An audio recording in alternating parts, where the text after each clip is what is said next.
बहुत अमीर व्यक्ति था। उसका नाम था मुकुल। मुकुल का अभी तक विवाह नहीं हुआ था।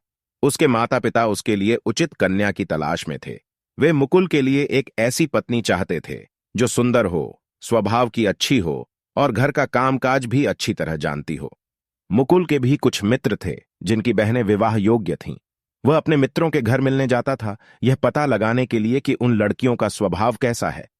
वह अपने वहां आने का उद्देश्य किसी को बताता नहीं था, क्योंकि यदि वह अपने आने का उद्देश्य बता देता तो उसे सच्चाई का पता नहीं चल पाता। एक दिन मुकुल अपने एक मित्र के घर गया। वहां पर बहुत सारा सूत रखा हुआ था। सूत उस धागे को कहते हैं जिससे कपड़ा बुना जाता है। उसने देखा कि वहां एक चरखा रखा था जिससे ढेर सारा सूत काता गया था। उसे बड़ा आश्चर्य हुआ कि इतना सारा सूत किसने काता है और अब इससे कपड़ा कौन बुनेगा।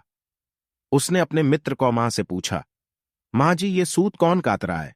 इतने सारे सूत का कपड़ा बुनने में तो निश्चित रूप से 1 महीने से भी ज्यादा समय लग जाएगा। उसके मित्र की मां को थोड़ा अनुमान हो गया था कि मुकुल ऐसा क्यों पूछ रहा है। उन्होंने सोचा कि मुकुल पर अच्छा प्रभाव पड़ना चाहिए, इसीलिए उन्होंने कहा, बेटा, मेरी बेटी ये सूत कातती है और इतने सूत को बुनने में उसे 10-15 दिन से ज्यादा नहीं लगेंगे। मुकुल को विश्वास नहीं हुआ। उसने उस समय कुछ नहीं कहा। जाते समय जब कोई उसे देख नहीं रहा था, उसने उन्हों का अलमारी को चाबी सूत के गट्ठर के ठोक नीच छपा दो। 1 महीने के बाद वह फिर उसी मित्र के घर गया।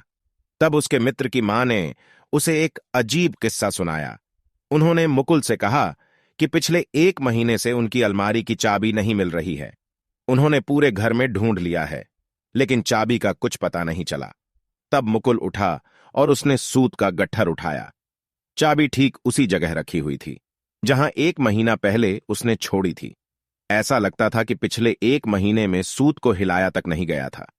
मुकुल ने चाबी अपने मित्र की मां को दी और बोला, आप कहती थी ना कि आपकी बेटी 10-15 दिन में ही यह सारा सूत बुन सकती है। हो सकता है कि आपकी बेटी जब काम करती हो तो काफी जल्दी कपड़ा बुन लेती हो, लेकिन उसके लिए काम शुरू करना भी जरूरी है और मुझे लगता है कि उसे काम करना कुछ खास पसंद नहीं है। देखिए, पिछले 1 महीने से इस गट्ठर को किसी ने हिलाया तक नहीं है। चाबी वहीं की वहीं पड़ी हुई है। मां कुछ नहीं बोली। मुकुल ने ठीक कहा था, काम आना ही काफी नहीं, काम को करने की इच्छा होना भी तो जरूरी है।